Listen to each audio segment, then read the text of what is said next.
Olá pessoal, aqui é o professor Alessandro Rodrigues. Sejam bem-vindas e bem-vindos a mais uma aula de Ciências da Natureza. Mas antes da nossa videoaula, segue a vinheta.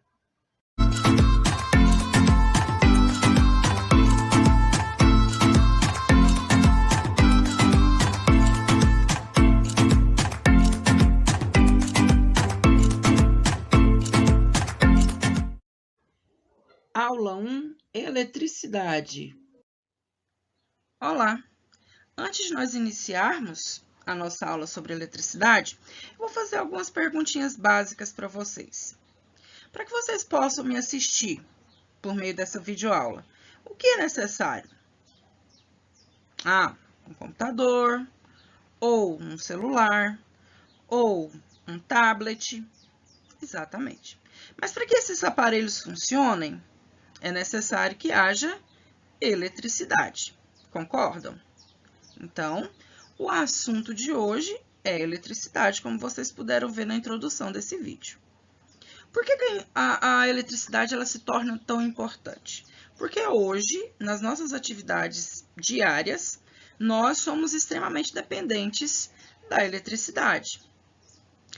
Desde o simples ato de você apagar ou ligar uma luz, uma lâmpada, seja você controlando o seu ar-condicionado ou o seu ventilador, você utilizando o abajur, você utilizando o som, você conectando o seu telefone à tomada para que você possa carregá-lo, assistindo TV, enfim, várias e várias outras situações, nós precisamos da eletricidade.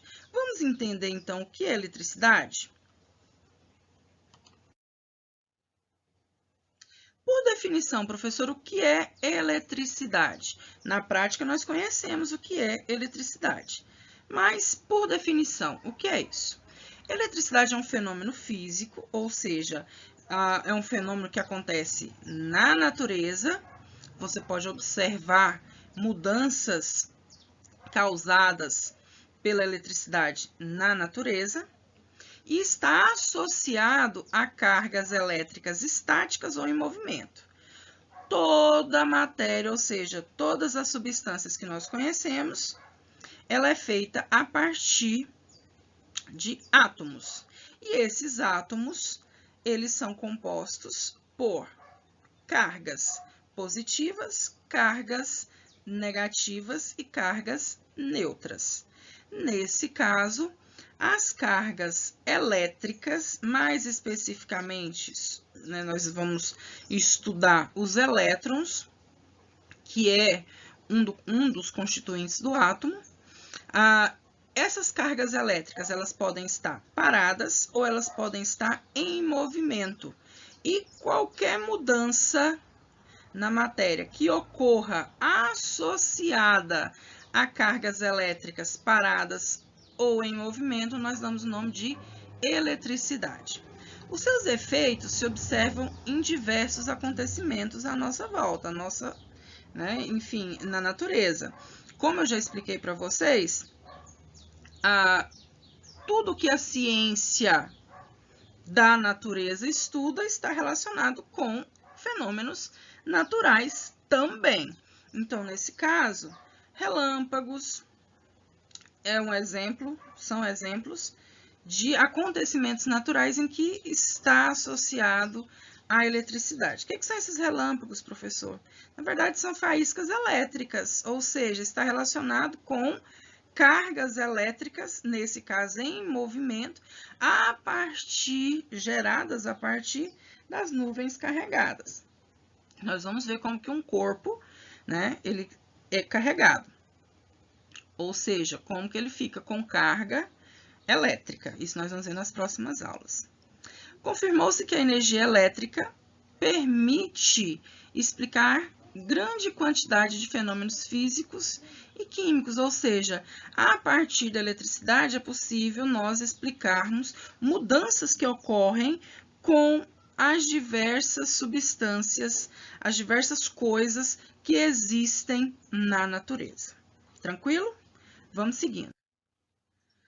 Para que nós possamos entender como que se deu esse conceito atual de eletricidade, nós temos que recorrer ao contexto histórico da eletricidade. Esse contexto histórico, né, vem lá das civilizações antigas, mais propriamente dito na Grécia, onde nós temos o filósofo e matemático Tales de Mileto. É aquele que vocês veem em matemática, exatamente. Tales de Mileto, né, ele conhecia algumas propriedades elétricas de alguns materiais. Como que ele fez isso? Provavelmente, a história nos diz que provavelmente ele utilizava roupas feitas de couro de animais, né? Então, nesse caso, ele colocava nos bolsos âmbar, que na verdade é uma resina. É como se você deixasse a resina, a seiva de algumas árvores, né, petrificando por anos e anos, milhões e milhões de anos. Então, nesse caso, nós temos a formação do âmbar. Ele pegava esse âmbar, provavelmente pegou um âmbar, colocou no bolso da sua vestimenta feita de couro, e o atrito desse âmbar com a roupa de couro fazia com que essa substância, ou seja, o âmbar, atraísse partículas de pó, né? Ou até mesmo fibras de lã. Então, havia essa atração. Por isso que a eletricidade vem do grego electron, que, né, no caso, elétricon, é nada mais do que âmbar em grego, justamente por causa dessa característica. Então, nas civilizações antigas já tinham noções das propriedades elétricas. Claro que isso não era ainda algo científico, era baseado na filosofia, né? Quando que nós temos essa evolução para o pensamento científico? Vamos ver aqui. O primeiro cientista a estudar sistematicamente, ou seja, de forma científica, a eletricidade, foi o William Gilbert. Ele era inglês, e o William Gilbert, ele verificou que outros materiais além do âmbar tinham essa característica, né, de atrair outros corpos quando atritados. Ou seja, o que é atritar? Né? É você esfregar uma coisa na outra, e isso gera um atrito. O Gilbert, no seu estudo, ele propôs que a força observada entre esses corpos era uma força elétrica. E aí ele, né, atribuiu esse processo de eletrificação à existência de um fluido que, depois de removido de um corpo por fricção, deixava uma emanação. O que significa isso, professor? Significa que ele acreditava que essa força elétrica que atraiu os corpos, ela era feita a partir da existência do que ele chamou de fluido. Ele deu esse nome, fluido, ao que nós conhecemos hoje como carga. Então, né, nesse processo de fricção, o que acontecia? Havia a possibilidade, né, de que essa força se espalhasse em diversas direções, em múltiplas direções, e isso fazia com que se observasse esse fenômeno de atração. É um pouquinho complexo, né? Mas o que ele está querendo dizer aí? Na verdade, que os corpos possuíam uma coisa chamada fluido, e que, pela fricção, esse fluido era removido de um corpo para outro, e ao remover esse corpo, deixava-se uma energia, né, uma emanação entre esses corpos. Essa linguagem, né, ela é curiosa, porque esses nomes hoje nós não utilizamos, mas as noções que o Gilbert tinha sobre a eletricidade se aproxima dos conceitos modernos que nós temos hoje. Se a gente separar, né, substituir esse termo fluido por carga e emanação por campo elétrico, nós temos a definição de eletricidade na atualidade. Ou seja, a existência de carga depois de removido de um corpo por fricção, deixa um campo elétrico. Ou seja, quando há fricção, quando você esfrega uma substância na outra, vai haver a formação de cargas elétricas e essas cargas elétricas formam o que nós chamamos de campo elétrico. E nós vamos ver isso nas próximas aulas. Aqui eu só quero que vocês entendam que o Gilbert foi o primeiro, né, cientista a estudar sistematicamente a eletricidade. Seguindo, nós temos o francês Charles-François de Cirtenay-Dufay. Ele comprovou a existência de dois tipos de força elétrica. Antes conhecia-se apenas a atração, mas ele também, né, propôs que, além de uma força de atração, a força elétrica também pode causar repulsão entre os corpos. Ou seja, lembra lá do âmbar, do Tales de Mileto? Ele observou que esse âmbar, depois de eletrizado, ele atraía, né, lã, ele atraía poeira. Então, era uma força de atração. Só que o Dufay, ele observou que, além dessa força de atração, a eletricidade também proporciona uma força de repulsão, né? Vamos observar isso nas próximas aulas também, tá? Ou o que eu quero que vocês entendam aqui, qual que é o ponto-chave? O Dufay contribuiu com os estudos do Gilbert, né? Propondo que, além da força de atração, a eletricidade também proporcionava uma força de repulsão. Suas observações foram depois organizadas pelo Benjamin Franklin, que, né, atribuiu sinais positivo e negativo para distinguir esses dois tipos de carga, tá? Então, nesse momento, o Benjamin Franklin, para auxiliar esse entendimento, ele atribuiu sinais às cargas. Então, ele, né, atribuiu sinal positivo e sinal negativo. E isso explicava como que acontecia essa força de atração ou essa força de repulsão. Nós vamos estudar posteriormente. Nessa época, já haviam sido reconhecidas duas classes de materiais. Os materiais isolantes e os materiais condutores. O que significa isso? Materiais isolantes, o que é algo que isola? Algo que não permite uma certa passagem. Então, né, os isolantes são materiais que não permitem a passagem da corrente elétrica. Já os condutores, eles possibilitam essa condução, né, das cargas elétricas, essa passagem das cargas elétricas. Tranquilo? Vamos seguindo. Já tinha falado no slide anterior, né, o Benjamin Franklin, ele deu continuidade aos estudos do Dufay, e o Benjamin Franklin, ele demonstrou pela primeira vez que o relâmpago é um fenômeno elétrico.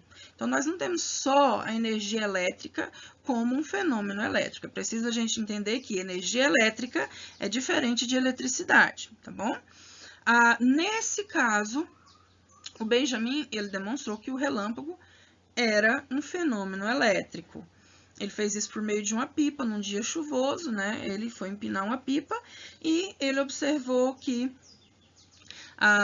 essa pipa, né, foi atingida por um raio e a corrente elétrica foi conduzida.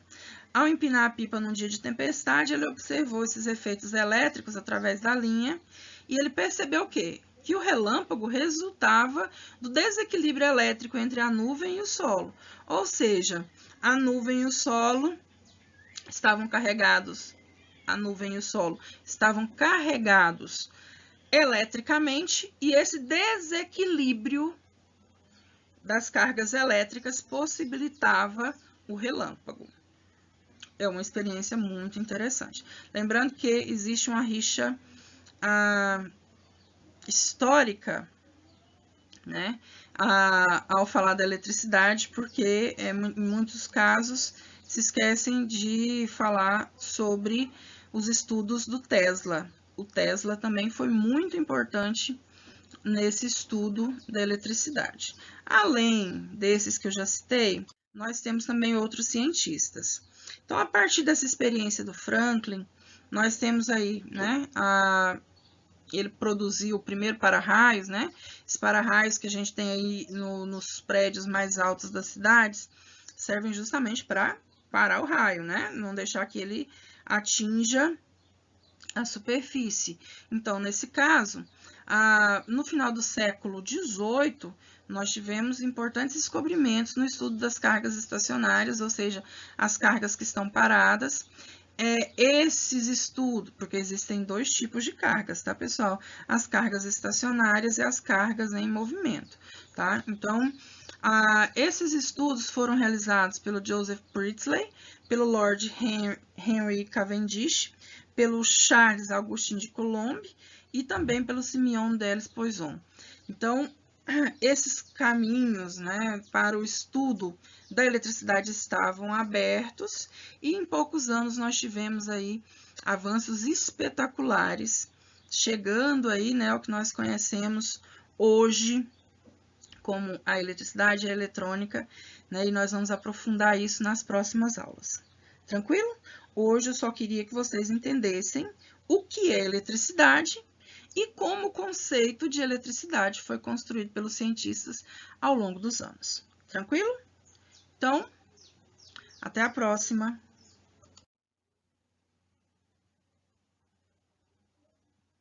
Até o próximo slide. É o último.